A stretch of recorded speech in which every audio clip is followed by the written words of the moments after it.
Brian again from Lake Hickory Scuba Center. In today's video lesson, we're going to look at another piece of gear that's very essential to us when we dive.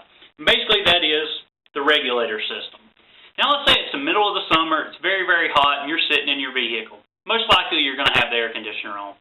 Well, if it gets even hotter, you're going to reach up, turn the fan up a little bit high, and you're going to regulate that flow of air to where it's going to keep you a little bit cooler. Well, that's pretty much what the regulator itself does. It regulates the flow of air. If I have a standard aluminum 3,000 psi tank, and I try to breathe off that, it's going to be very difficult. That 3,000 psi is going to be very hard to breathe off of. So basically what the regulator does, the first stage of the regulator is going to hook to the tank valve. It's going to control or regulate the flow of air. It's going to take it from 3,000 psi, anywhere between 140 to 150 is a good psi to try to breathe. After the first stage, you notice I'm going to have several different hoses. On the right side, I'm going to have what's called the second stage. Now, this is the Mars rover here, and it's just a simple housing, plastic housing. It's got a purge button, a mouthpiece, and on the inside of the housing, I'm going to have a diaphragm and a demand lever. Now, all these are demand valves. Basically, when you inhale, the diaphragm is going to pull in, press on the demand lever, which opens the hose up to allow the flow of air to come in. When you exhale, you're pushing that diaphragm out, which the lever moves again, and it closes that valve. That's the demand system. This particular model also has an alternate system. That way, if I'm breathing off the primary, my buddy runs out of air, I can provide him with the alternate.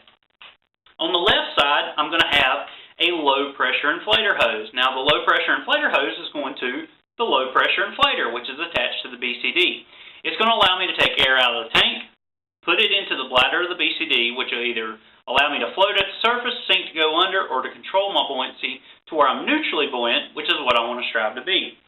The only high-pressure hose I have is going to go to either my computer or my gauge console. Now, this is just a standard 2-gauge console here. It's got a pressure gauge, which monitors the pressure of the tank, and it also has a depth gauge. This depth gauge has 2 needles. It has a current depth and a maximum depth needle.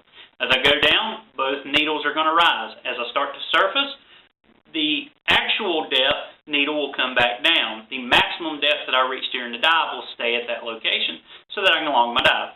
So guys, that's the regulator. Basically, it's going to regulate the flow of air just like the fan on your AC unit in your vehicle does. It regulates the flow of air. So it's a very essential piece of equipment that we got to have underwater.